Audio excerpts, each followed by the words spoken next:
African Union, and I want to believe, Honorable Speaker, under the leadership of President William Ruto and these two other great leaders, AU will be reformed into a body or an organization that addresses the needs and aspirations of all African people, Honorable Speaker, so that when we speak as one people. Honorable Speaker, some years back, Africa was seen as that dark continent of want and poverty. Today, the world over, everybody appreciates that Africa is the continent of the future, the present and the future. The resources, the expertise we have in this continent, the human capital we have in this continent, Honorable Speaker, I will not be surprised if in the years to come, we will see, as we have seen great African leaders like Barack Obama leading countries as big and as powerful as the United States of America, Honorable Speaker. We have seen many Kenyans today, including the young lady from Nyamira, who is now a senator in one of the state assemblies in the US. We have seen Kenyans of Somali origin become congressmen and women in the US, become senators in the US, Honorable Speaker, because Africa is the future of the world. Honorable Speaker, with the resources that we have in human capital, with an aging population in the Americas, in the West, in Asia, and the Far East, Honorable Speaker, and with our emerging and very productive and very well-educated youth, we are here to conquer the world. And we can only conquer the world under the able leadership of leaders like Raila Amolo Odinga, with his Pan-African spirit, with the able guidance of leaders like Mohamed Yusuf, who is now our chairperson, and with the support of all African presidents, Honorable Speaker.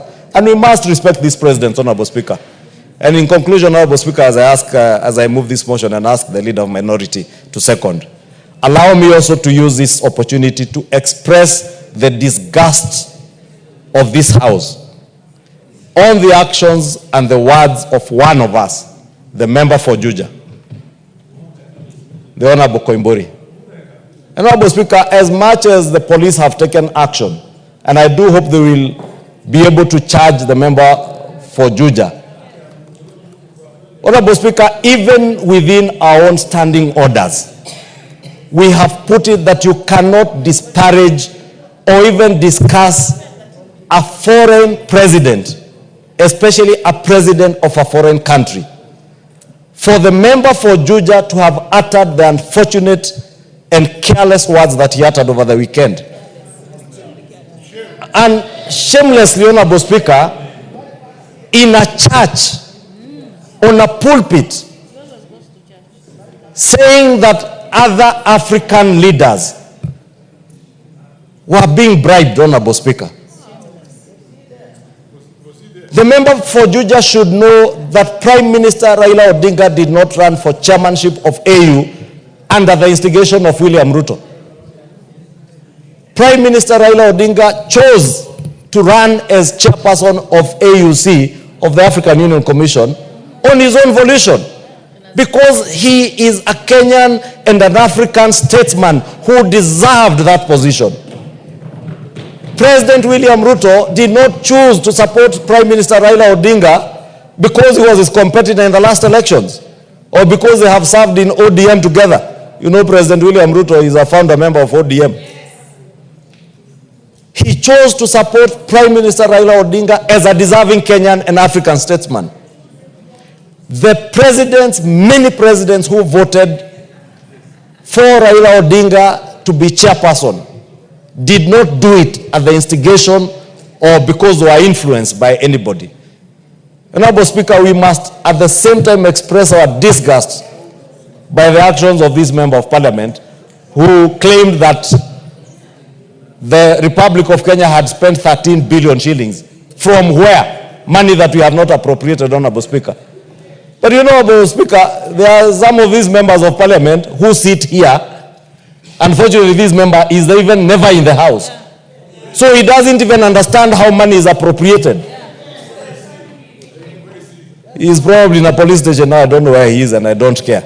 I hear someone asking me, Honorable Speaker, where he is. Honorable Speaker, I want to propose the member for Juja must be named for this house because it is a bad habit he has formed.